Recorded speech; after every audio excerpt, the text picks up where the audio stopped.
Muy buenas tardes a todos. La Universidad de San Pedro Sula, mediante la clase de Gerencia de Hoteles y Restaurantes de la carrera de Administración Turística, estamos contentos de que puedan acompañarnos en este webinar titulado Sitios Arqueológicos de Honduras, el cual será impartido por el arqueólogo Oscar Neil Cruz. Antes de iniciar el webinar, conoceremos un poco más de la trayectoria del licenciado Oscar. Nació en la ciudad de Puebla, México, licenciado en Arqueología por la Escuela Nacional de Antropología e Historia en México. Tiene estudios de Ingeniería Química en la Universidad Benemérita Autónoma de Puebla. Participó en proyectos de investigación arqueológica en Oaxaca y en la Dirección de Salvamento Arqueológico. Jefe de la Unidad de Arqueología en el Instituto Hondureño de Antropología e Historia desde 1998 hasta la fecha. Ha dirigido proyectos de investigación arqueológica prehispánica como de arqueología histórica en varios sitios de Honduras, como los que son Copán, Los Naranjos, Catedral de Comayagua, Valle del Aguán, Cangrejal, así como de gestión de patrimonio cultural. Es un miembro correspondiente del Instituto Alemán de Arqueología desde el 2016. Ha participado con ponencias en varios coloquios, seminarios y congresos en arqueología. Publicado libros y artículos en diversas revistas de investigación científica de arqueología en Honduras, Centroamérica, México, Estados Unidos y Alemania. A continuación, la dinámica que seguiremos en el evento es que mientras ustedes escuchan la información del licenciado Oscar, pueden realizar preguntas o comentarios en el área de chat, las cuales serán leídas ya al final. Y sin más preámbulo y esperando que este webinar sea de mucho provecho para todos ustedes, los dejamos con el arqueólogo Oscar Neil Cruz. Buenas tardes a todos los participantes a este webinar. Vamos a compartir pantalla. Vamos a ver. Ok. Estamos cargando.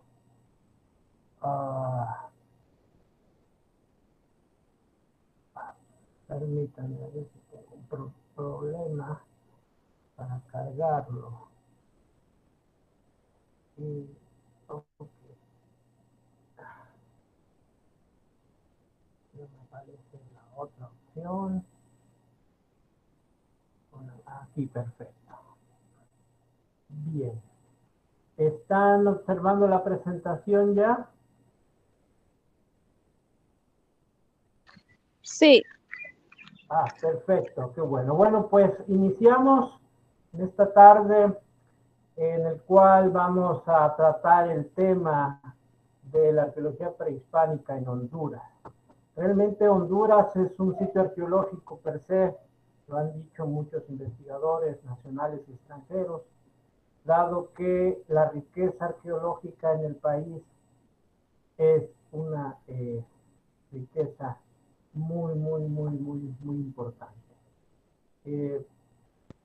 Como bien lo saben, la ubicación de Honduras en el Istmo Centroamericano es una ubicación privilegiada, dado que casi comparte con Nicaragua el centro de Centroamérica, ¿verdad? Es una tierra cruzada por ríos, montañas, ¿verdad? Y diferentes lagos, digo lagos, incluyendo también a Nicaragua, ¿verdad? Y lo que más conocemos de el mundo prehispánico cuando se nos oye hablar de él es inmediatamente el área maya. Pero, sin embargo, vean en este mapa lo que corresponde al área maya a los territorios del actual país de El Salvador y Honduras. Fueron ya territorios periféricos de la cultura maya, siendo precisamente Copán en el occidente de Honduras o en el oriente del área maya como el sitio más grande e importante relacionado a la frontera maya con los grupos indígenas no mayas que abarcaron la totalidad del país. Estamos observando que es un porcentaje realmente, comparándolo con todo el territorio nacional, de un 10-15%, ¿verdad? ¿Qué significa esto? Que la mayoría del país estaba poblado por grupos indígenas, culturas no mayas, teniendo en cuenta que en Honduras existe la interacción y la frontera de dos áreas culturales, el área mesoamericana hacia el noreste y noroeste, perdón, hacia el norte pues del país, hacia el noroeste, y teniendo el área intermedia en el noreste y también en el sureste. Estamos observando en este momento en este mapa donde existe, donde están ubicadas el área mesoamericana y el área intermedia. ¿Qué significa esto? Que en el área intermedia existieron otras culturas muy diferentes al área mesoamericana. El sitio más representativo, la cultura más representativa del área mesoamericana es sin duda Copán. En este mapa que estamos observando, que realizamos conjuntamente con el National Geographic, vemos los puntos que tenemos encerrados en círculos rojos, son algunos de los sitios arqueológicos que cuenta el país. Es decir, son los más grandes, los más representativos o los que más han estudiado. Estamos observando una línea hacia el occidente, una línea que se va diluyendo con respecto a la zona de oriente, en el color más oscuro y en el color más claro.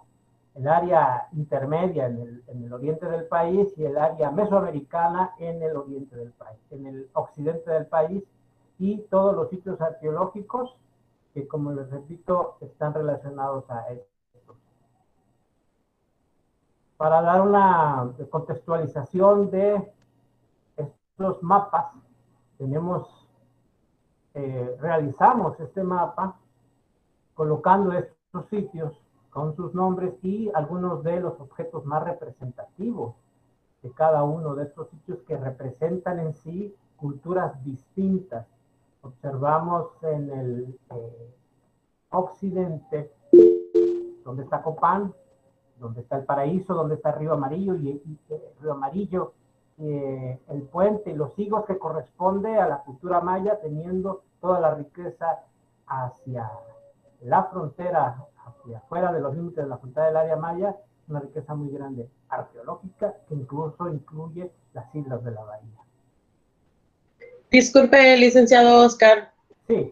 ¿Será que nos puede ayudar haciendo pantalla completa para que todos podamos ver la presentación en grande? En la parte de abajo, donde hace el zoom, ahí abajo, en la misma presentación, ahí está. Ok.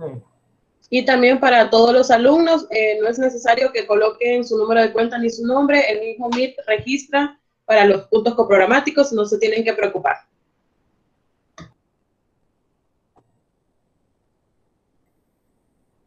Okay. Creo que ya había salido de presentar. A ver, así está. Porque yo ya le había puesto pantalla completa a la presentación de PowerPoint, es lo que se está refiriendo, ¿verdad? Sí, sí, así mero, licenciado, para pantalla completa. Ah, perfecto. Así la puse desde un principio, no sé qué problema hubo, pero bueno. ¿Ya la están viendo completa? Todavía no se ve el mapa de Honduras, pero se ve en pequeño y vemos toda la información del PowerPoint.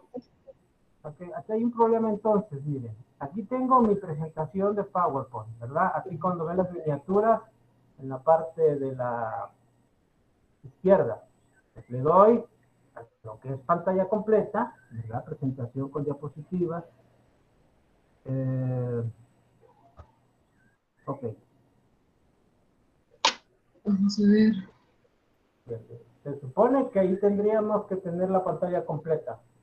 Yo en mi computadora la estoy viendo completa. Sí, yo creo que debe ser un problema del Meet, licenciado, pero si gusta, continúe así, no se preocupe.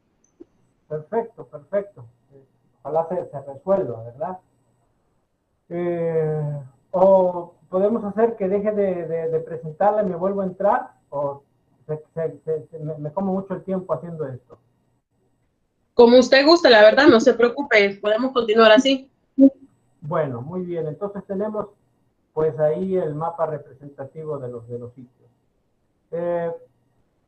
Cada uno de estas áreas culturales, o de toda en general de lo que es Mesoamérica y el área intermedia, tienen periodos o fechas relacionadas en el tiempo, desde lo más antiguo, que es el arcaico paleoindio, con una fecha del 1200, 2000 antes de Cristo. Estoy hablando ya de fechas correspondientes a investigaciones, a fechamientos, ¿verdad? Después pasamos al periodo preclásico, clásico temprano, clásico tardío y posclásico. Esto es una periodización ideal. Sin embargo, antes del paleoindio sabemos que tenemos al menos un sitio con un asentamiento del 12.000 antes de Cristo. Esto correspondería a una fecha anterior a el 2000 antes de Cristo. Sin embargo, pues el sitio relacionado a esto parece ser que solo es el que tenemos en Honduras. No tenemos otros sitios así de antiguos, ¿verdad? En el área intermedia también hay 3 fases culturales que hasta el momento se están tomando como sitios, como periodos para distribuir el tiempo en el área intermedia, que es la Cuyamel, el periodo Cuyamel, que es más temprano. Tenemos las fechas ahí, 1200 antes de Cristo, al 600 después de Cristo, la fase Selín, 600 al 1000 después de Cristo, y la fase Cocal, que es la fase más reciente, digamos, en el sentido reciente con lo que corresponde al encuentro con los grupos europeos del 1000 después de Cristo al 1500 después de Cristo. Y el periodo Pleistoceno. El periodo Pleistoceno realmente está relacionado con restos de megafauna que se encuentran sobre todo en el centro y el occidente y suroccidente del país, relacionados a una especie muy común para Centroamérica, que es un mastodonte. Estamos viendo la imagen del animal, y el descubrimiento que se hizo aquí en el estacionamiento de la Corte Suprema, aquí en la ciudad de Tegucigalpa, hace un par de años, ya casi una década, ¿verdad? Y bueno, pues en su momento pues hubo mucho revuelo porque se pensaba de que no había evidencias así de megafauna en el país. Realmente hay muchas evidencias de megafauna. Esto es paleontología totalmente. Se diferencia de la arqueología porque la paleontología entra ya más a lo que corresponde al reino natural, de las ciencias naturales, de la biología y del comportamiento de los animales, que en la parte cultural se corresponde enteramente a nuestro comportamiento como seres humanos y el entorno que nos rodea.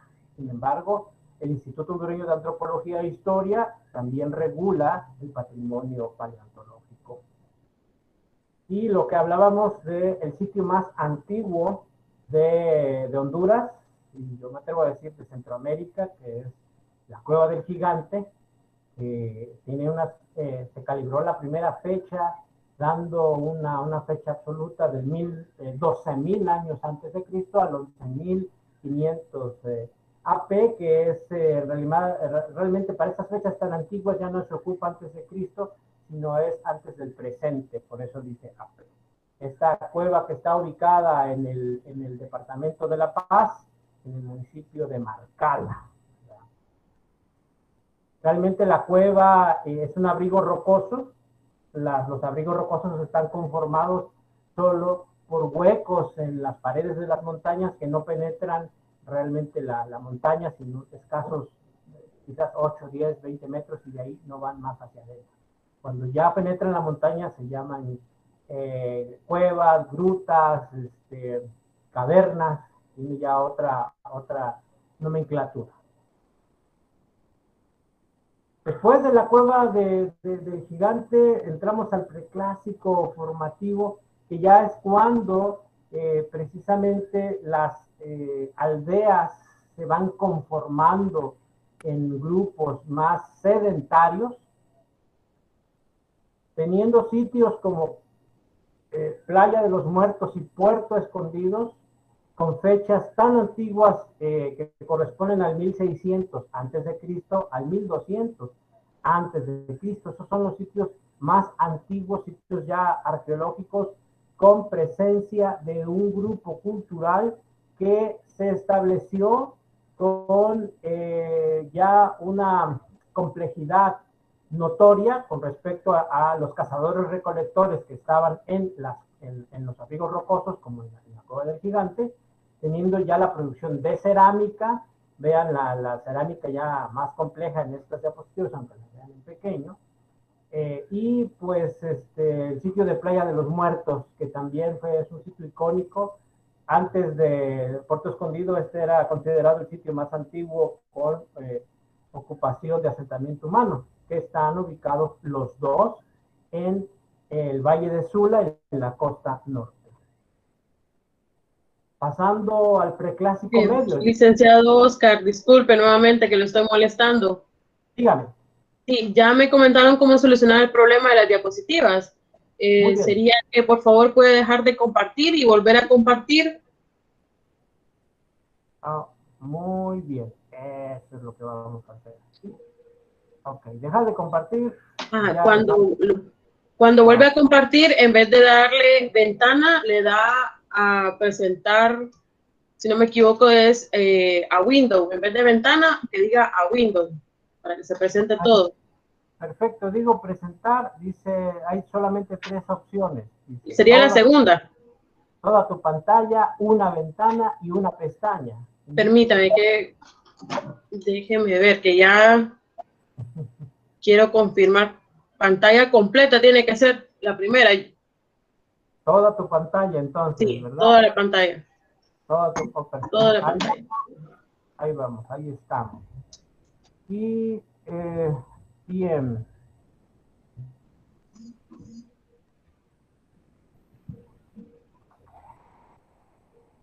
Nuevamente recordándole a los jóvenes que no es necesario que coloquen su nombre ni su número de cuenta. El Google Meet automáticamente verifica quiénes son los que entraron para los puntos coprogramáticos, no se tienen que preocupar. No sé si ahora sí ya la están viendo completo. Hoy sí lo estamos viendo completo, licenciado. Perfecto. Listo, muchas gracias. Bueno, entonces, después de estos impases de la tecnología, afortunadamente pues tenemos un excelente equipo atrás de nosotros, si no sería muy complicado. Dejando el preclásico temprano, entramos al preclásico medio.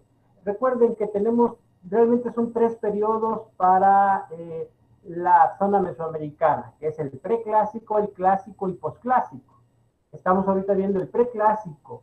El preclásico fue llamado así por los primeros investigadores ya quizás con una metodología más adecuada para el estudio de la arqueología a principios del siglo XX o primera mitad del siglo XX, dando una referencia quizás a las culturas sobre todo la griega clásica, haciendo una referencia para tener igual periodos así, ¿verdad? Actualmente se están revisando mucho cómo tener una periodización más acercada al desarrollo de nuestros sitios mesoamericanos. Pero mientras tanto utilizamos esta periodización en el preclásico medio, en donde ya tenemos una influencia de la cultura olmeca como tal,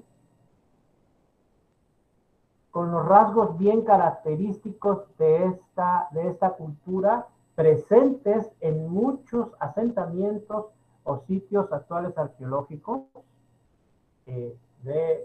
ubicados en el territorio de hoy Honduras. Quiero aclarar que la gran mayoría de las fotografías que estamos presentando son de objetos arqueológicos de Honduras o localizados en Honduras y de sitios arqueológicos del país. Cuando no sean del país, yo les voy a indicar que son de otra cultura y solo es por referencia. Aquí estamos observando 2 estatuillas, una estatuilla de la más grande, que es, las 2 están en posición sedente, que fue encontrada en la cueva de Hato Viejo, en Olancho. Y la otra estatuilla, que es un poco más pequeña, fue encontrada en Copán, en el sitio arqueológico de Copán. Parece ser que en el sitio en el asentamiento de las sepulturas, como parte de una ofrenda funeraria. Una es de jadeíta, la de Copán, y la de Olancho de Atoviejo es de serpentina, una piedra distinta a la jadeíta. Pero estos rasgos son completamente olmecas, de la cultura olmeca, que es considerada como la cultura madre o la cultura civilizatoria que crea el concepto de cultura mesoamericana. Y estos otros ejemplos de piezas olmecas encontradas, las dos en la costa norte, parece ser en el valle de Sula, desgraciadamente son de saqueo, muy cercanos a la Lima, a los campos de la Lima. Se encontraron estas dos figurillas, también de jadeíta, y la otra parece ser de serpentina, manufacturadas desde la zona central de los Olmecas, ubicadas hoy entre el estado de Tabasco y el estado de Veracruz, en el Golfo de México. Y esta cerámica también con motivos propiamente olmecas, muy posiblemente importada de la zona olmeca, encontrada en el mismo yacimiento de las sepulturas en Copán-Ruina. Y placas como esta, que tienen esta simbología, este esgrafiado olmeca también, localizada en las excavaciones de rescate arqueológico en lo que hoy es la presa del Cajón, en el sitio de Salitrón Viejo. El preclásico tardío ya corresponde a una fase en donde los sitios se desarrollan de una manera más independiente de la influencia olmeca, perdón, ya de la influencia más directa olmeca, teniendo ya esta influencia, haciéndola más propia, es decir, convirtiéndola en una experiencia completamente local, asimilando estos conceptos civilizatorios de los olmecas, en sitios como Los Naranjos, en donde ya aparece esta cerámica que estamos observando ahí en la esquina inferior.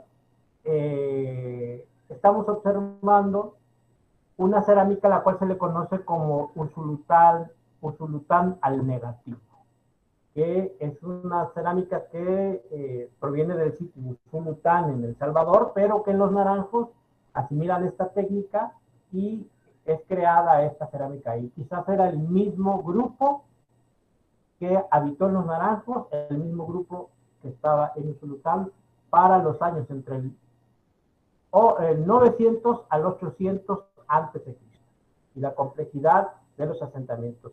Los Naranjos presenta una arquitectura completamente compleja, monumental, no vista hasta entonces en periodos anteriores, con estructuras piramidales de más de 8 o 10 metros de altura, con conjuntos arquitectónicos muy complejos.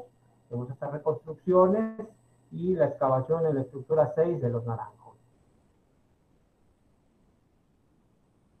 Otro sitio contemporáneo a Los Naranjos es Yarumela. Yarumela está ubicado a orillas del río Umuya, en el departamento de La Paz, en el valle de Comayagua.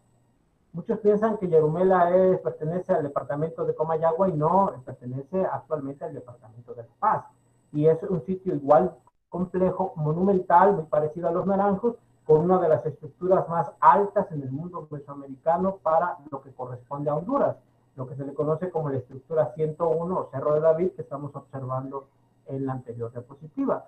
Otra de las estructuras que me faltó mencionar, que es grande también, que mide alrededor de 30-35 metros de altura, es la estructura 1 de Los Naranjos, que estamos viendo en esta diapositiva, en el recuadro superior.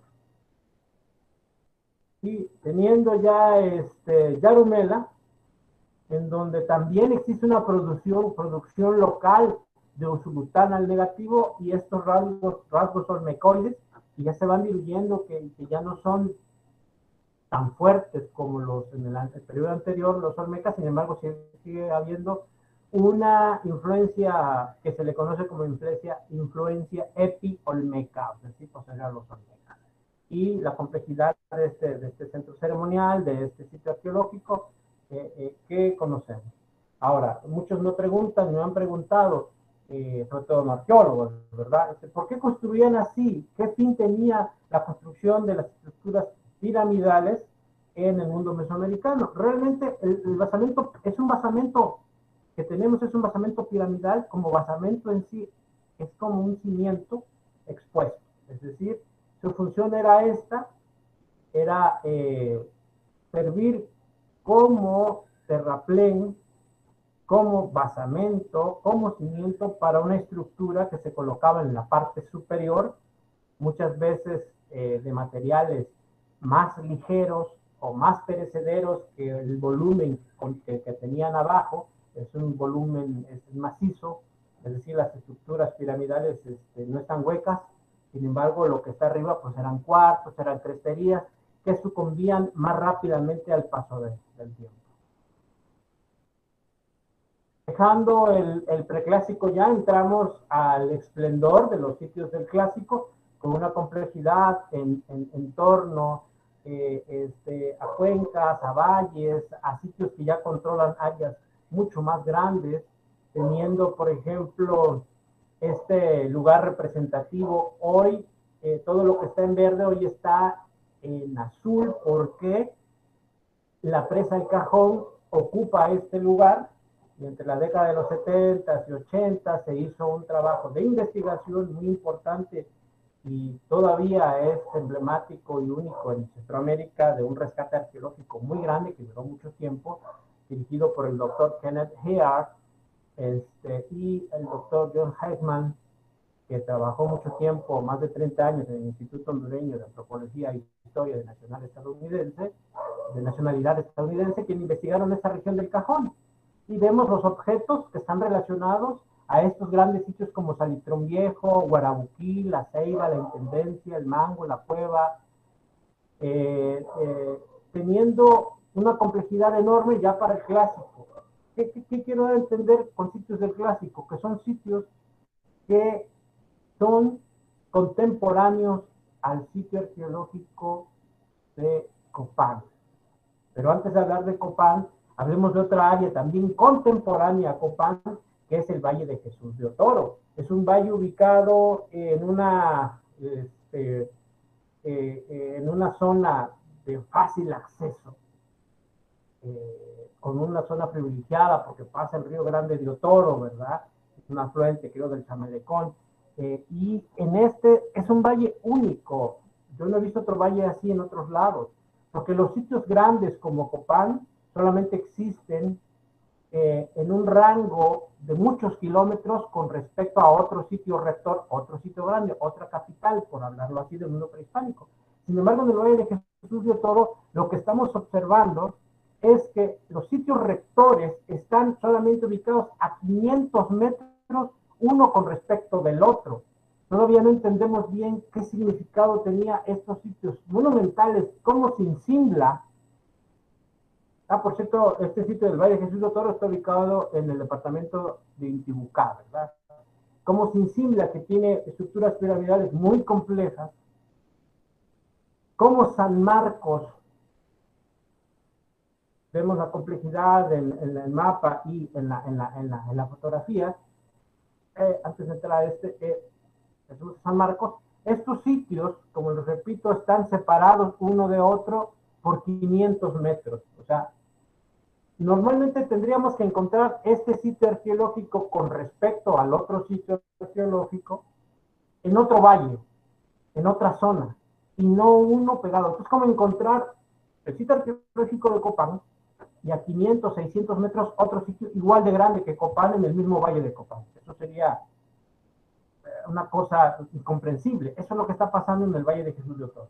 Por cierto, este Valle de Jesús de Otoro no está ubicado ni en la Mosquitia, ni en una zona inaccesible, ni en una zona en donde haya alto conflicto, pero ha tenido muy poco interés en los investigadores y solamente ha habido un solo proyecto de investigación arqueológica que por los sucesos del 2009 no volvió otra vez a seguir con sus temporadas de trabajo, dirigido por la doctora Miranda Stockett y el doctor William Farland, de Estados Unidos. Entramos al clásico medio. Este es el clásico temprano. Todavía Copán está en sus comienzos, todavía no es aquel sitio tan importante como lo fue en el clásico medio, en donde este personaje conocido por su glifo, por su nombre, conocido como Yaxcucmó. El glifo se lee en su tocado, lo que tiene encima de su cabeza, que es una guacamaya, ¿verdad? Y el signo, el glifo verde, que es Yax. Sabemos que Mo corresponde a la palabra maya para guacamaya, que es Yaxcucmó. Ese es el nombre, el papagayo, el sol papagayo, en fin, hay muchas interpretaciones de su nombre, ¿verdad? Jade, verde, papagayo, en fin, ¿no? Los epigrafistas se pelean por dar una interpretación, pero sabemos ya por el desciframiento que corresponde al gobernante, que esta fecha que tenemos ahí, que remarqué que es la fecha 6 Caban 10 Mol, corresponde a la fecha de ascensión del último gobernante de Copán, conocido como Jacques Passat, que lo tiene enfrente en el altar de Copán, ¿verdad? Y en el clásico medio es donde inicia Copán con la fundación de su dinastía con Yaxcucmó, teniendo para el clásico tardío el esplendor de Copán que todos conocemos y nos maravillamos cuando vamos al sitio. Todo lo que vemos en superficie, la mayoría corresponde al clásico tardío, y que fue, digamos que, mandado a construir por el 13º gobernante, conocido como 18 Conejo. Mire, aquí estamos observando la foto, la diapositiva, donde está Yaxcucmó entregándole el poder al 16º gobernante, Jacques Passat, en la fecha que estamos marcando. Y la escalinata jeroglífica. Quizás muchos no sabíamos, o muchos no sabemos, o no nos había quedado claro cómo es que Copán en 1981-82 fue declarado Patrimonio Cultural de la Humanidad. Fue declarado por la escalinata jeroglífica como monumento único en todas las Américas, ¿verdad? Dado que contiene en cada uno de sus bloques escritura jeroglífica, que corresponde al texto más largo o más grande en el sentido de que por amplitud de volumen, por hablarlo así, ¿no? Más largo, ¿no? Del Nuevo Mundo. El desciframiento de la escalinata jeroglífica actualmente nos está revelando que es igual a dinastía cronológica de todos los gobernantes de Copán hasta el 15º gobernante. El último gobernante ya no agregó más escalones a la escalinata porque ya estaba construida, ¿no? Y es el gobernante que está enfrente de la escalinata, el 15º gobernante.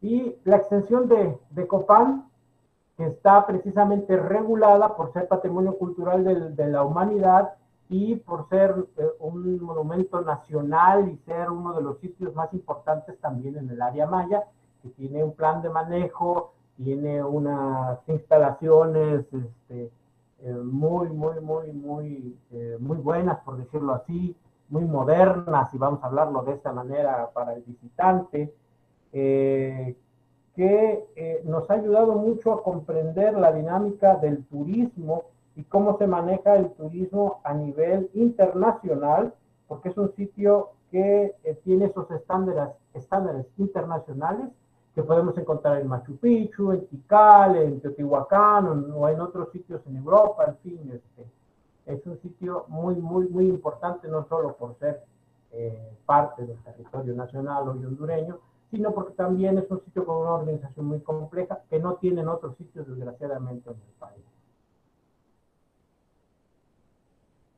Y en esta fotografía que rescatamos, que pudimos encontrar en el archivo fotográfico del instituto, corresponde a una diapositiva que fue tomada quizás a finales del siglo XIX, principios del siglo XX, por la Carnegie o el Instituto Peabody. Estamos por definir, quizás fue el Peabody. ¿Cómo encontraron los primeros exploradores, investigadores Copán a principios o a finales del siglo XIX? Vean la diferencia que existe, porque hay un proceso de restauración de Copán, de incluso reconstrucción de algunas estructuras para poder darle al público una interpretación más directa del pasado prehispánico. Así ustedes lo verán como un monte, muy glorioso, muy grande, muy Copán, pero así es un monte, ¿verdad? Solo le quitaron la vegetación, desviaron el río, y lo que tenemos ahí entonces es precisamente el desmonte de Copán antes de cualquier intervención arqueológica que se hiciera posteriormente y antes del desvío del río. También, no solamente Copán existe en este valle, sino está el sitio arqueológico de Río Amarillo, otro sitio maya también, que fue periférico a Copán y tributario de Copán, y todos los sitios que están ubicados en la frontera maya con el mundo no maya, que es el Valle de la Entrada, el Valle de la Venta, el Valle de Florido, entonces este valle con forma de Y, en donde el puente es un sitio que fue escogido por la misión japonesa en la época de década de los finales de los 80, principios de los 90, para la restauración de otro sitio, que no fuera el único sitio Copán como parte de la visitación, y que por ahí el comercial, esperemos que ustedes en la carrera de turismo nos den promoción a este sitio, porque realmente es poco el turismo que tenemos en el puente. Y es un sitio impresionante, es un sitio maya, es un sitio muy bien conservado, es un sitio también que tiene un área de interpretación, un parque bien establecido, personal especializado, y bueno, hay poca visitación. Lo que tenemos después en el siguiente valle, que es el Valle de Quimistán, ya no es maya, ya no corresponde a los sitios mayas.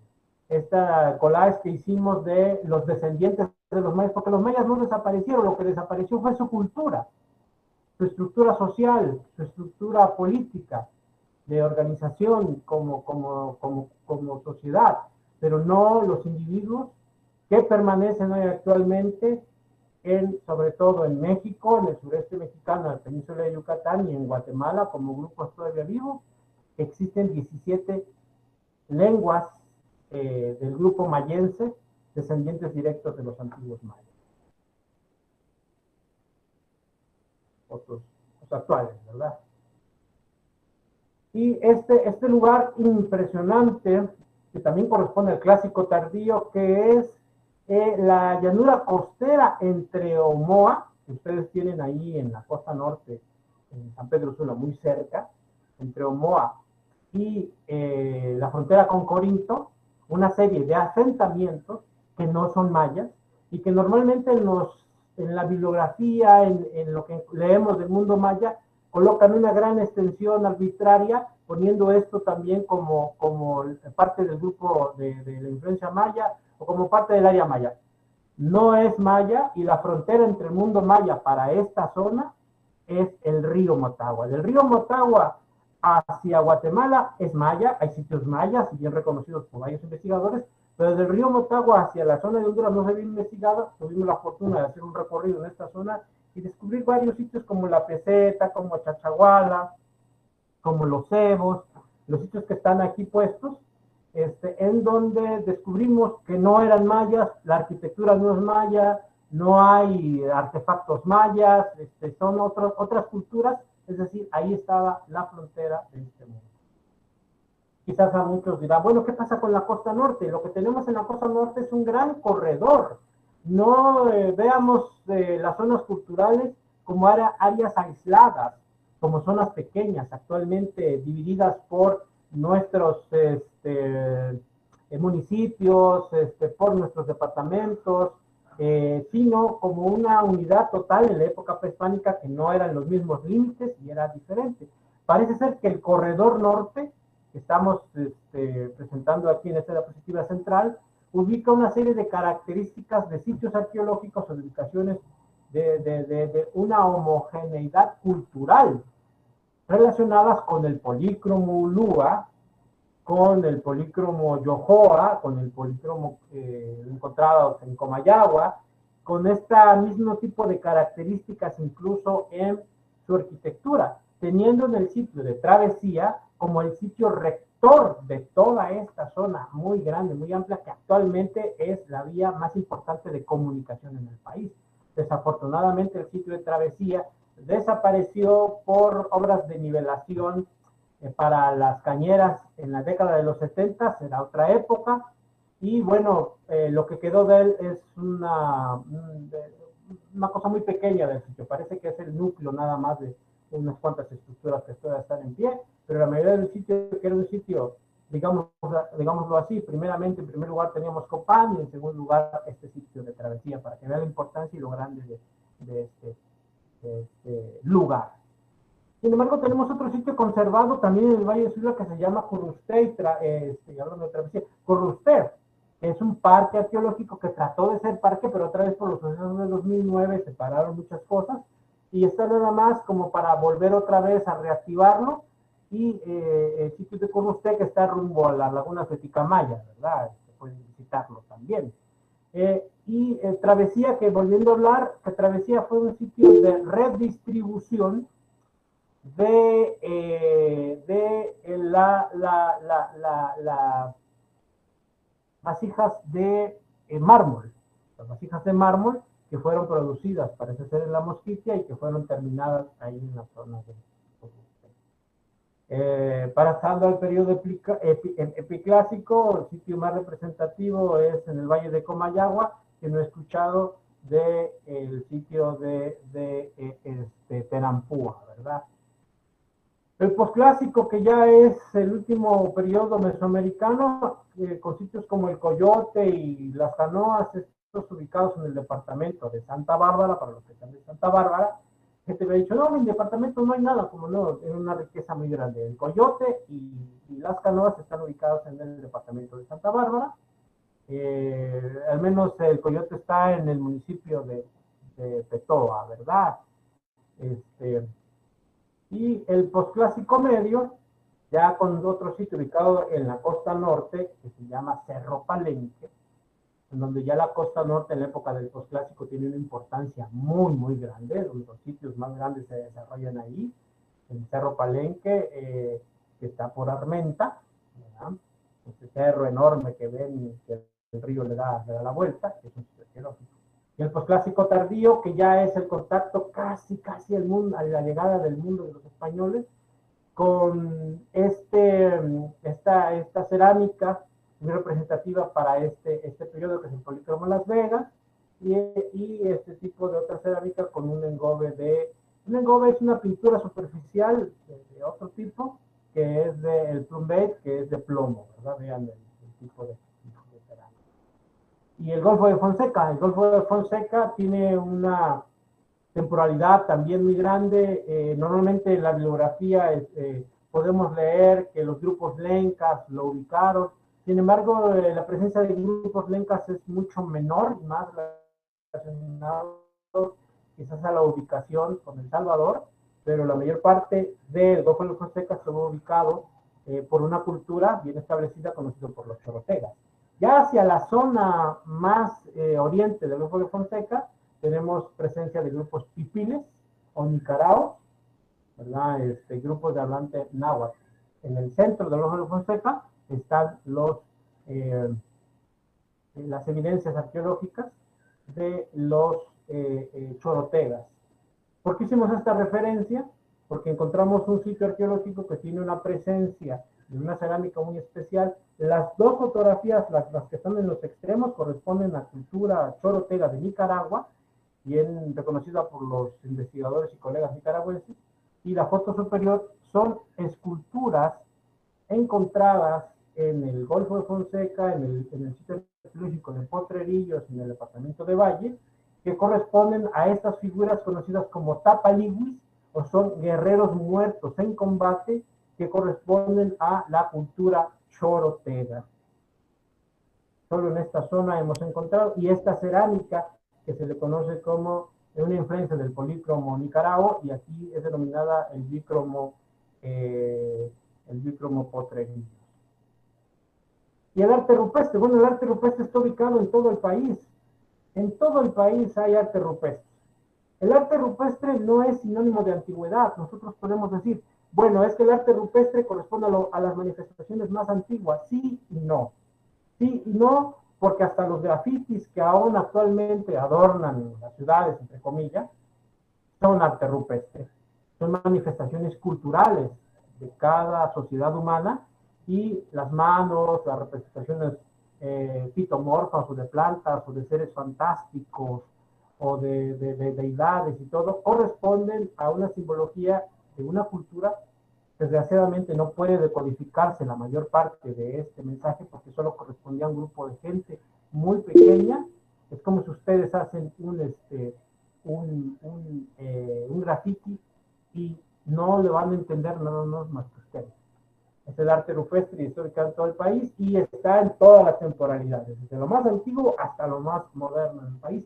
Es muy difícil fechar si no tienes materiales que están asociados a él. Por cierto, la fotografía central es de otro sitio arqueológico en Santa Bárbara, que es la cueva de Himalera. Allá está, petroglifos aquí en las afueras de Tegucigalpa.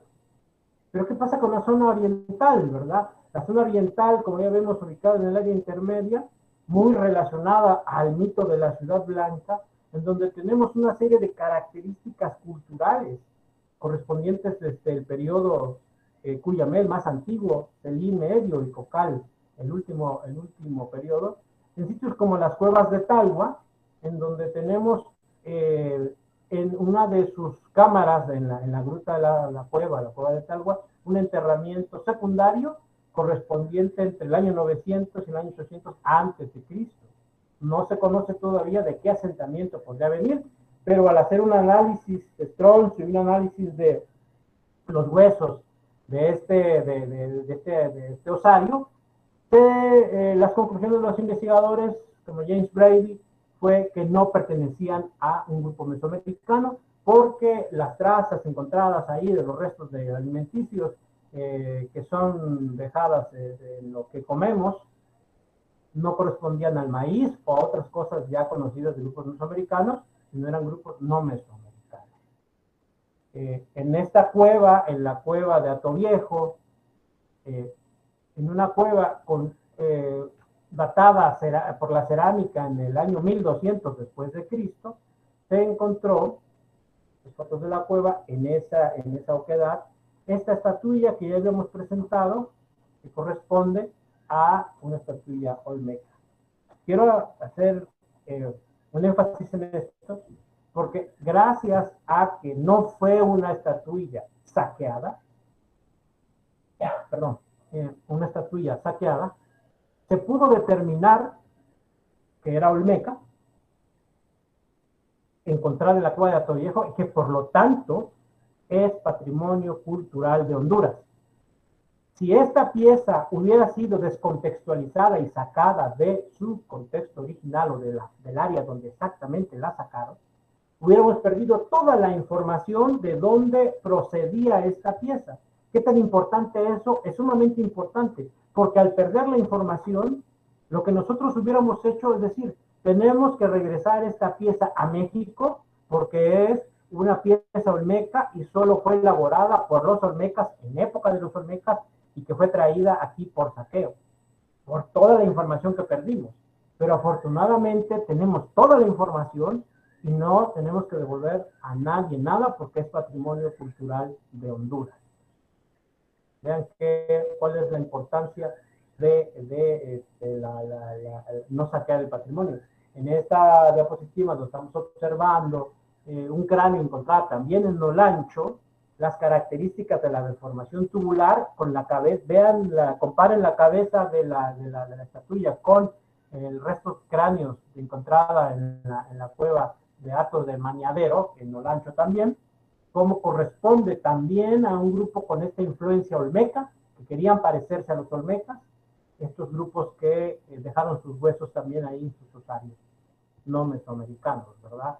La piedra, el sitio arqueológico de piedra pintada ubicado en Moroselí también no es mesoamericano, es un grupo de área intermedia en esta zona de interacción con Mesoamérica, donde tenemos ya un esbozo de escritura en la estela 1 de Moroselí. Es un único ejemplo que conozco hasta el momento, un esbozo de escritura de una cultura del área intermedia. Esto es sumamente importante. El sitio de Dos Quebradas en Olancho, todos estos son sitios del área intermedia, no son mesoamericanos, obviamente no son mayas, dejamos de ver a los mayas hace buen rato. También un sitio muy complejo con estelas, todavía no se le han dado vuelta a esas estelas para ver si tienen algún grabado, si tienen acceso con un proyecto, no solo arqueológico, sino de conservación, y el sitio que es monumental, ubicado en la zona de la cultura Chichicaste.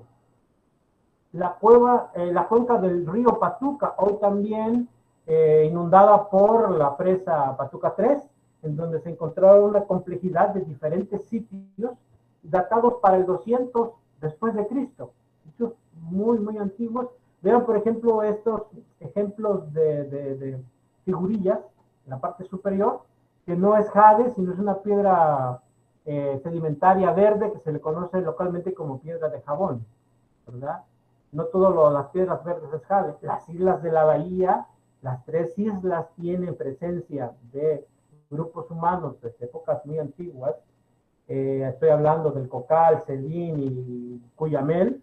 No tenemos entierros en el sitio de Charlie Brown en Roatán, y el famoso sitio de Plan Grande, ubicado en la isla de Upila. También es el sitio más grande y más monumental de las islas. ¿Qué pasa con la mosquitia? Me van a decir, bueno, sí, ¿por qué me está hablando de esto? Y la mosquitia, es que la mosquitia y el área inmediata a la mosquitia parece ser que tiene una continuidad cultural, es decir, parece que es un grupo de culturas muy relacionadas entre sí. No podemos hablar que sea solo una cultura, quizás hay una cultura en el centro de Olancho relacionada al Chichicaste, otra cultura en el Valle de Aguán relacionadas a todos estos evidencias que hemos presentado, y la cultura que se desarrolla en la Mosquitia. Sin embargo, todos comparten, excepto la cultura de Chichicaste, las mismas trazos culturales, la misma ubicación de los sitios y la misma cerámica. Vean la cantidad de sitios arqueológicos que tenemos en toda la zona de la Mosquitia y su área inmediata, en sitios como Las Mangas, ubicadas en la cuenca del río Cangrejal, el sitio El Corazón, ubicado en la llanura costera entre Balfate y La Ceiba, San Juan, que está ubicado entre Tela y especialmente la comunidad de San Juan, cerca del mar, Coroza Alta, ubicado en la llanura costera entre Guadalupe y Trujillo, ya en la costa noroccidental, todo esto es noroccidental. Estos juegos de pelota que son rasgos mesoamericanos en un área no mesoamericana, y nos están hablando de una influencia mesoamericana muy fuerte en el área intermedia, sitios como Agalteca, con su juego de pelota, todo esto no está excavado ni restaurado. El Antiguá, en el río Claro, fue uno de los sitios más conservados que yo he conocido de la costa norte, correspondiente a sitios del área intermedia, ve que todavía tienen piedras encima de los montículos. Santiago, muy cerca entre Tela muy cerca del mar, entre Tela y La Ceiba, ¿no? Este sitio que tiene estas características. Río María. Vean la característica de los mapas. Son muy parecidos, es decir, es una continuidad cultural, era la misma gente la que estaba quizás ahí. No me pregunten qué cultura es, porque arqueológicamente es muy difícil dar nombre o identidad definitiva a un grupo humano ya extinto con muy pocas investigaciones a la par. Los mayas tienen más de 100 años de ser investigados, y al principio, cuando los investigadores llegaron a investigar a los mayas, decían que eran fenicios, que eran de las 12 tribus de Israel, y un montón de cosas muy extrañas, porque no se sabía realmente más de los mayas. Sitio de Yaruca, ubicada ahí en la cuenca del Cangrejal, Ciudad de Negros, ubicada en Olanchito, a las afueras de Olanchito, el departamento de Lloro, está actualmente, ¿verdad? En la cancha, en la parte central de los montículos. Los montículos son ocupados como gradas, ¿no? Río Negro en Pisigire, ya en Olancho, en la parte esta de Olancho, más hacia el fondo del valle de Atacama, más hacia el norte. Y Chulaco Lloro. Chulaco Lloro es un sitio mesoamericano, pero es el sitio que une el área mesoamericana hacia el oriente y el área mesoamericana hacia el occidente. Es el sitio como que está a la mitad, es el sitio como de parteaguas entre sí. Es un sitio muy monumental en su apogeo. No está investigado. Solo se han hecho pues algunos mapas, se han hecho unas caminatas, pero nunca se excava. Y lo que hablamos de la continuidad cultural, vean estas tres rocas, estas tres piedras labradas, uno en la finca Jericó, la parte superior, otro en las piedras ubicados cerca de la comunidad de Tambo Creek en la costa norte y en Coroza Alta, cercano a Trujillo, tienen las mismas características en tres áreas alejadas, distintas, que están hablando de la misma continuidad cultural, el mismo grupo, con una misma identidad que están elaborando este tipo de cosas. Ya vamos a terminar.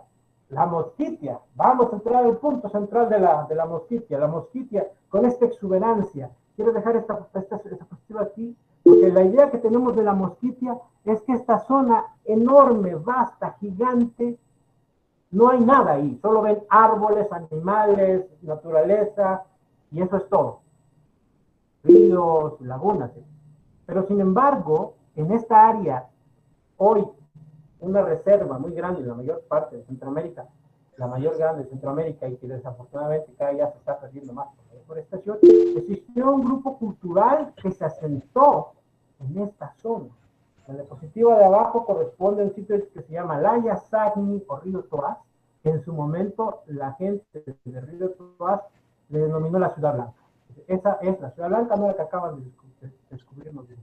Tienen esta característica, tienen esta forma. Este que ya me pasé, pero ya vamos a terminar. Las crucitas de Anner, que fue descubierta en la década de los 90 en una zona inexplorada. Los que llegaron ahí primeramente fue una travesía gigante, los hicieron ahí y por helicóptero. Este también sitio se le conoció en su momento como la Ciudad Blanca. Ok. Actualmente está deforestado. Y la Ciudad del Jaguar, o T1, que es el descubrimiento reciente de 2015, en donde a través del LIDAR y todo esto que se conoció a través de los medios, se encontró con la interpretación del LIDAR un sitio muy grande.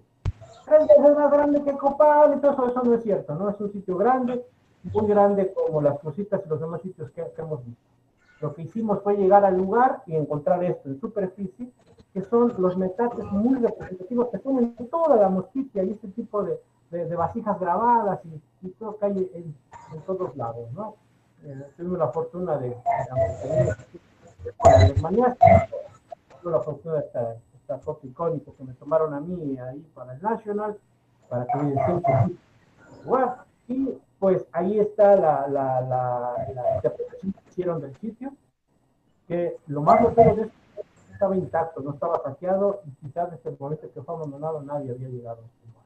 Pero aquí en esto me quiero detener para mencionarles que si vemos ese círculo ahí, decimos, bueno, ok, esa es la Ciudad Blanca, en todo lo demás no hay nada. Realmente estos son los sitios arqueológicos los más grandes que tenemos localizados en la zona de la Mosquita y su área inmediata. Vean, no es uno, ni dos, ni tres. La doctora Gloria Lara dice Ciudad Blanca o ciudades blancas, porque hay muchas. Y en conjunto, todos los sitios arqueológicos del país, los más grandes, vuelvo a decir, no son todos, que se han podido investigar. Hay áreas, zonas como el centro del país, desde donde está la ND y la U de Honduras, que nadie ha caminado por ahí, ¿verdad? El nombre de la mayoría de los sitios, muchos vistos aquí, en todo el país, mapa representativo, ya contextualizamos todo lo que estamos hablando, y el entorno natural que acompañó a todos estas culturas hoy extintas y que actualmente tenemos que cambiar nuestra cultura para difundir precisamente que la conservación cultural va de la mano de la conservación del patrimonio natural. Es que ahí adentro hay un montón de ruido, pone mucha música. Gracias. Permítame, licenciado Oscar. Elías, disculpe, ¿será que puede silenciar su micrófono? Que no podemos escuchar al licenciado Oscar. Sí, es que este es de Honduras. Sí, un momento. A ver, ¿cómo? Ahorita entro. Micrófono. Disculpe, licenciado Oscar, es que no podíamos escucharlo muy bien porque tenían un Sí, micrófono buenas encendido. tardes. Buenas tardes. ¿Sí me escuchan? Sí, ¿podría silenciar su micrófono? Todavía Sí. estamos en la presentación. Ya Disculpe. lo encendí. Apágalo, Elías, apágalo. Ya lo apagué. Sí, nos Un escuchamos. abrazo, Oscar. Saludos desde la Ciudad de México, desde el barrio de La Ena, aquí en Cuicuilco. Te estamos escuchando aquí, excelente exposición. ¿Sí nos podías hablar un poco sobre la arqueología de Comayagua, por favor? La Voy a arqueología de terminar, por Comayagua. favor, voy a terminar. No he ¿Saben? terminado, después seguimos con las preguntas. Sí, Sí, está al bien. final vamos a responder las preguntas. No se preocupe, Elías. Al Sí, final. gracias. Bueno, Gracias. vamos a concluir, ¿verdad? Les estaba yo hablando de que, bueno, toda esta riqueza arqueológica, no se nos olvide de que si hoy vemos mucha Tengo como en deforestación, 15 minutos, sí, muchas... es que me estoy hablando por teléfono. En 15 minutos. Disculpe, Elías, apague su micrófono, por favor. Sí, sí, Ya lo apago.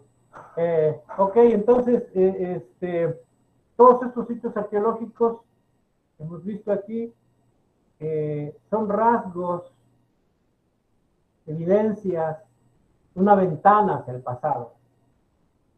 Los grupos indígenas vivían en armonía con el medio natural, servían mucho de ellos, tanto así que lo llegaron incluso muchas veces a divinizar. Actualmente hay una desacralización de estos sitios y de nuestro entorno natural que debemos de proteger, no solo por bien del patrimonio cultural, sino por bien de nosotros mismos. En el ejemplo que puse del sitio arqueológico de las Crucitas de Aner, cuando llegaron por primera vez en la década de los 90, los investigadores, si quieren, busquen en la web, en los periódicos, en la hemeroteca, era una zona inexpugnable como hoy lo es T1, Ciudad del Jaguar, que se le conoce, ¿verdad? Ciudad Blanca. Y este lugar era precisamente una zona inexpugnable en el cual no se podía llegar, no llegabas con helicóptero, o muchos días de travesía muy penosa hasta llegar al lugar. Hoy actualmente está deforestado, ya hay varios caminos que llegan ahí y hasta un grupo humano que vive en ese. Es triste, sí, es triste, pero es más triste que siga avanzando la deforestación. Y hablando con el arqueólogo Ranferi Juárez Silva, que es el director del proyecto Ciudad Blanca, Casa Camasa, Ciudad del Jaguar, la deforestación está avanzando hasta este sitio. Y muy probablemente, si sigue así, de mañana podemos llegar en un camino hasta el lugar. Hoy solamente se llega a la Ciudad Blanca o Ciudad del Jaguar o Casa Camasa, que es el proyecto, en helicóptero, no se puede llegar de otra manera. Y muchas gracias por la invitación y bueno, estamos abiertos a las preguntas y respuestas ahora. Muchas gracias, licenciado Oscar, por su participación y por compartir con nosotros todo su vasto conocimiento, ¿verdad?, por los sitios arqueológicos de Honduras. Estamos seguros de que toda esta información será de mucho provecho para nosotros. Entonces, a continuación, ya podemos dar un espacio a las personas para que usted pueda responder sus preguntas. Vamos a iniciar con la primera pregunta que nos hizo Catherine Abigail. Dice, buenas tardes, ¿nos puede recomendar algún libro o algún texto donde podamos profundizar en las culturas prehispánicas de la zona intermedia? Pueden revisarse en el repositorio Cibalná de la Universidad Nacional Autónoma de Honduras, así se llama, Cibalná, con X, Cibalná. El repositorio tiene muchas publicaciones, pueden ponerle en el buscador Arqueología de Oriente, Arqueología del Área Intermedia, y ahí pueden encontrar una infinidad de información. También los que son viven en Tegucigalpa o los que van a Tegucigalpa, la biblioteca del Instituto Hondureño de Antropología está abierta a todo público y amablemente los bibliotecarios les dan la información correspondiente a la justicia. O también ingresar a la página del Instituto Hondureño de Antropología, www.ihah.org,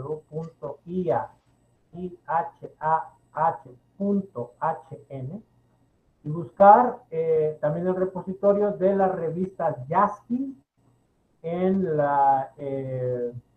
el archivo etnohistórico del instituto. Ahí están la mayoría de las revistas Yaskin y ahí pueden darse gusto revisando cada uno. Ahora, ya muy específicamente del área intermedia, para Roatán existen publicaciones viejas de la década de los 70.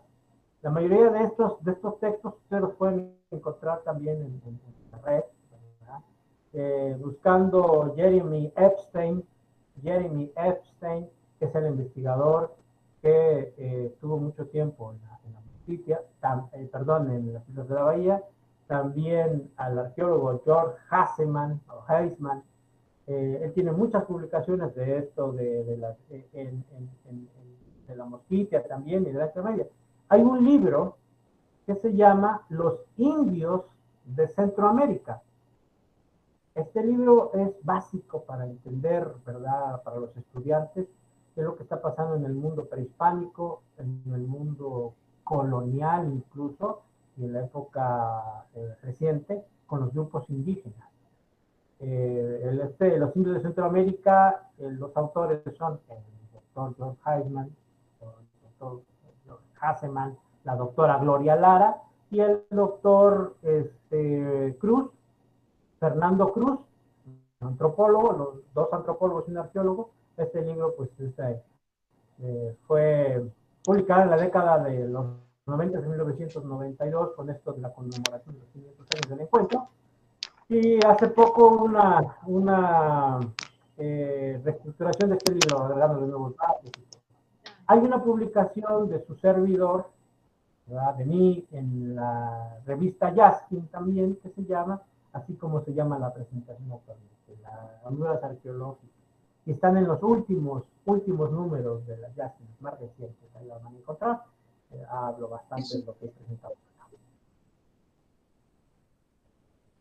Muchas gracias, licenciado Oscar.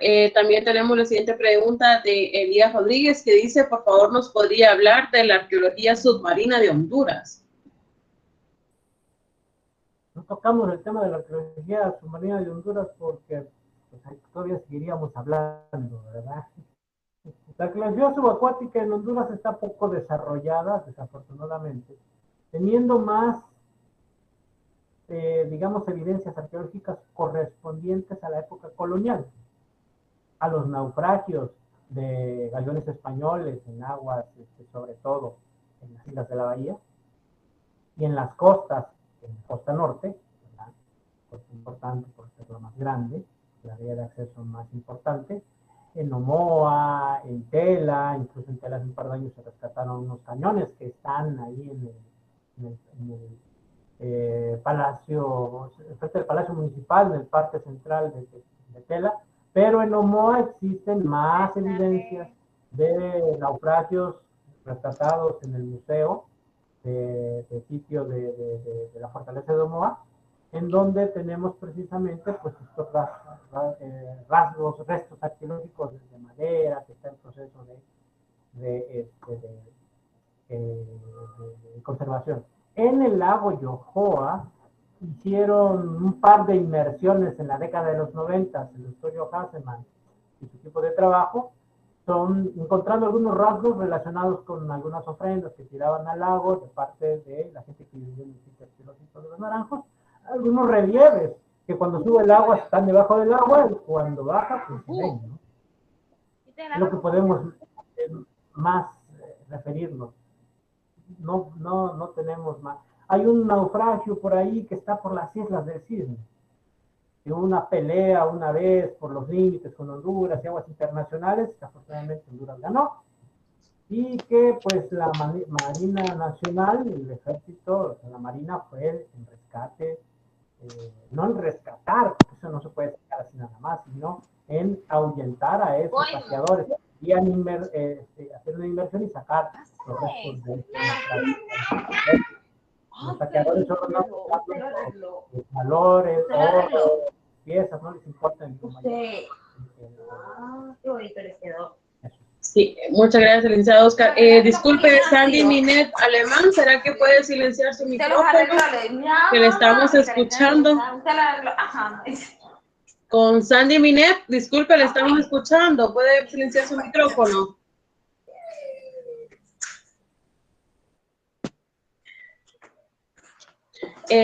Listos, señor Oscar, seguiremos con unas preguntas más, pero permítame. Sandy, disculpe, ¿será que puede silenciar su micrófono?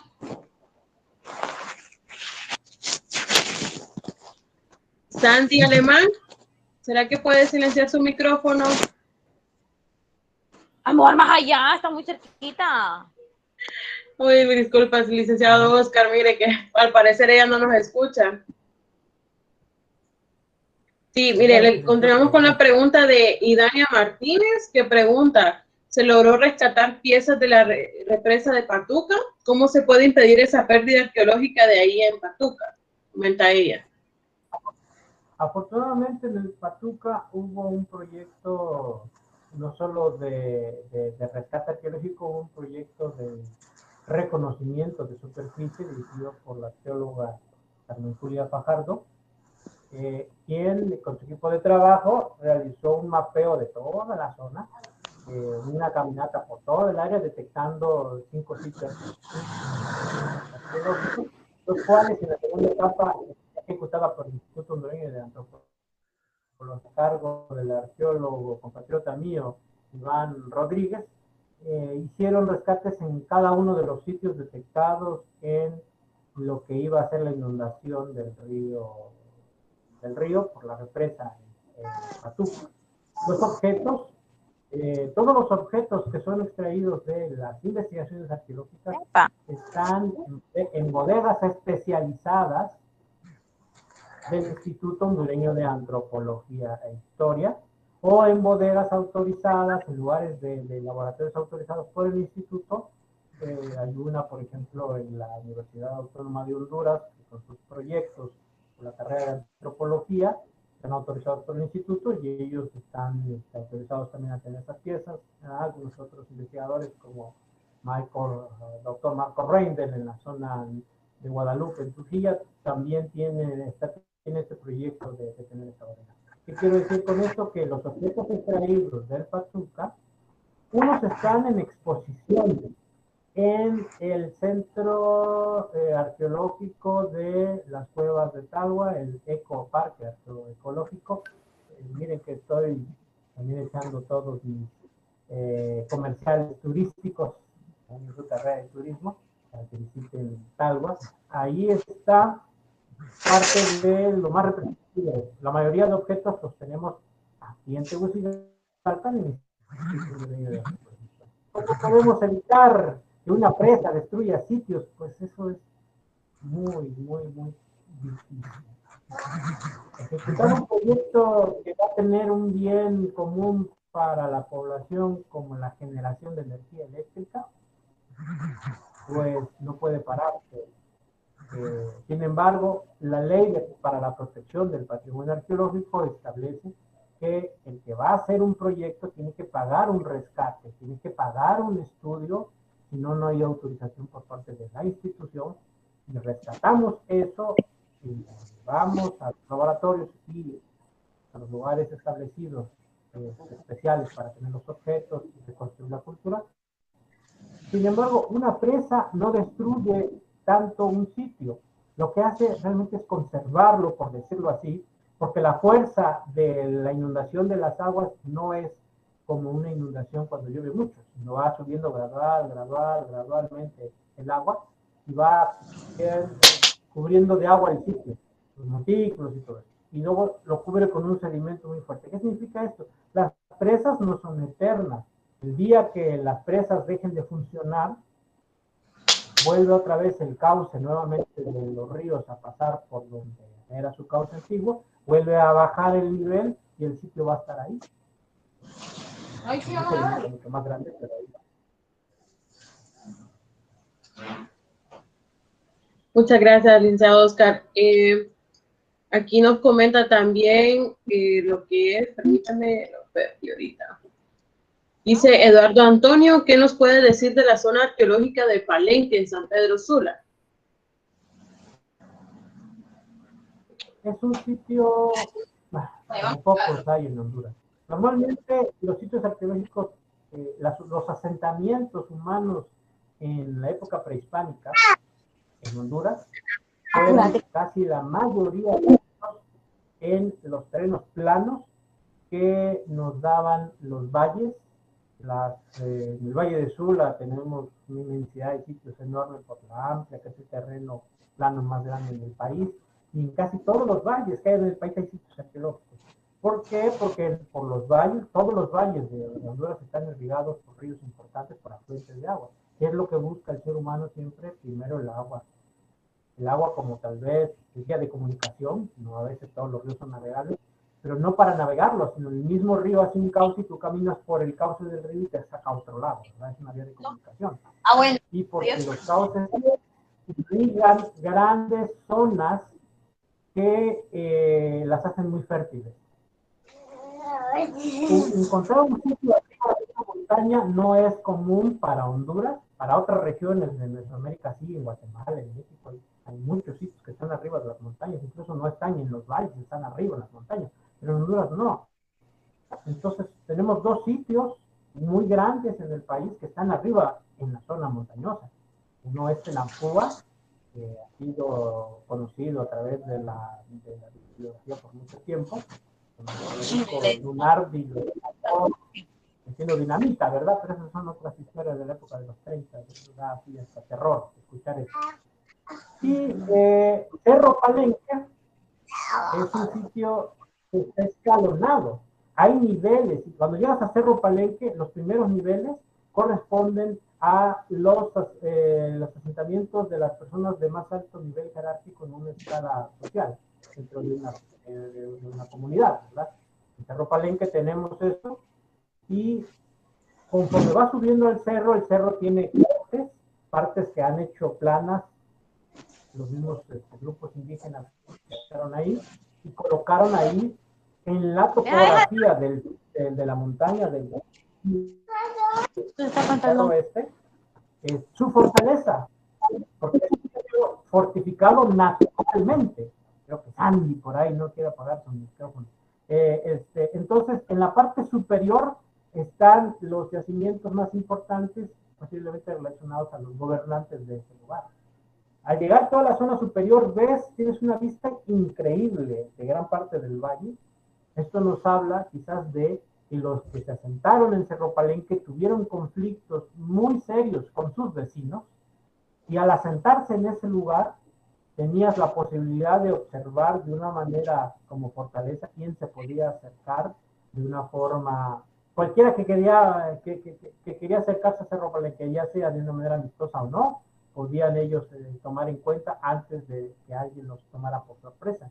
Y el río pega precisamente en una de las laderas de la montaña, el río Uluá, el río Uluá, y pega por una de las laderas de la montaña, haciendo un corte profundo en esta zona. Además, creo que siempre ha habido lagartos ahí, y todo es una zona inexpugnable, ¿no? O sea, tienen el agua, no están en una zona muy alejada al interior de la montaña, donde no hay un triste río, un triste arroyo de nada, sino tienen una zona ahí. Eso es lo que es Cerro Palenque, y la mayor parte de sus vestigios son ya para la época del posclásico, entre el posclásico medio y posclásico tardío. Acordémonos que el posclásico tardío ya es la llegada con los grupos europeos, en este caso los.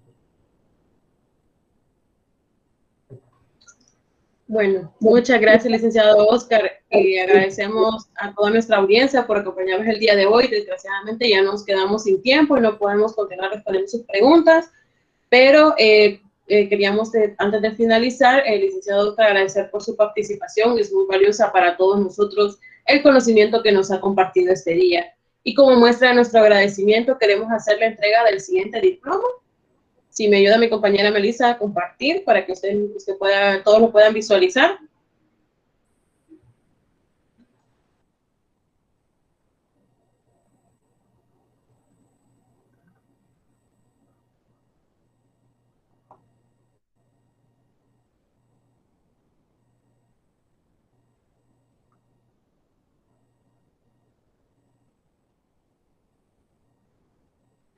Vamos a ver que estamos teniendo un pequeñito problema, para ver si nos pueden compartir.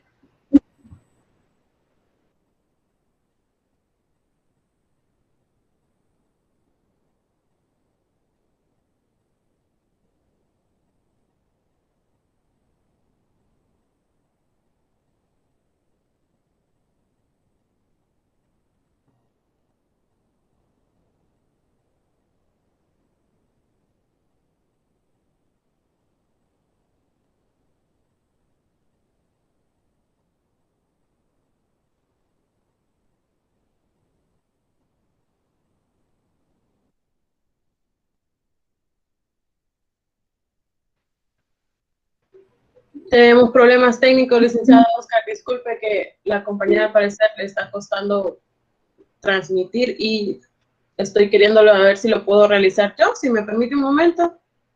Aquí está.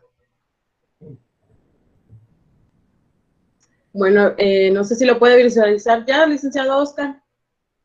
Sí, la estoy viendo en este momento. Listo. Bueno, se lo leo. Dice: la Escuela de Turismo otorga el presente reconocimiento a Oscar Neil Cruz por el apoyo y colaboración en el webinar Sitios Arqueológicos de Honduras, organizado por la Asignatura de Gerencia de Hoteles y Restaurantes, el cual fue realizado con la finalidad de revalorar los sabores ancestrales de nuestro país, impartido mediante Google Meet el 24 de julio del 2021.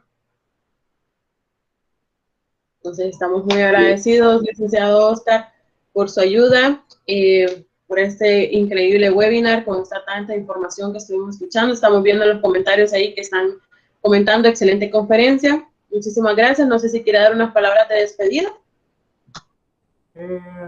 Sí, como no, primeramente agradecerle a ustedes la invitación. Es un momento que el conocimiento tiene que compartirse. De nada sirve tener uno conocimiento si no se comparte. De uno no pasa y ahí se va a quedar. Todo conocimiento es bueno difundirlo porque así tenemos diálogo, tenemos debate, podemos tener incluso mucho, ¿cómo lo puedo decir? Un avance en la ciencia de una manera u otra, ya sea rebatiendo una teoría, acertándola o enriqueciendo o cambiando nuestra forma de pensar. Y solo quiero decirles que el patrimonio cultural de Honduras es de todos, tenemos que cuidarlo, no se vale ir a extraer cosas de los sitios arqueológicos, no se lleven ningún recuerdito, tomen una fotografía nada más, que es el mejor recuerdo. Ustedes que están en la carrera de turismo son los primeros difusores del gran patrimonio cultural que tiene Honduras, cualquier lugar antiguo que tienen ahí cercano. Es bueno darlo a conocer al público, porque si no lo conoce, no va a saber cómo protegerlo. Pero también dentro de las visitaciones está la protección al mismo, y ustedes tienen que hacer la primera línea en decirles a los pobladores o a la gente que lleven y para ustedes mismos que en los sitios arqueológicos no se deja basura, no se extrae nada, no se excava absolutamente nada y no se lleva uno nada de ellos, más que el bonito recuerdo y todas las fotografías. Eso es todo. Muchas gracias, licenciado Oscar. Bueno, muchas gracias a todos. Buenas tardes, que tengan un excelente fin de semana. Ya se pueden desconectar. Le tengo una pregunta. Con los puntos programáticos, aquí mismo en lo del... No se preocupe. Correo, sí, no se preocupe. Una vez si se conectó con el correo, no hay ningún problema. Ah, ok, gracias. Listo, buen día. Muchísimas gracias por la charla, muy interesante, muy educativa. Muchas gracias. Buen día. Muchas gracias por su tiempo. Muchas gracias, licenciado. Muchísimas gracias.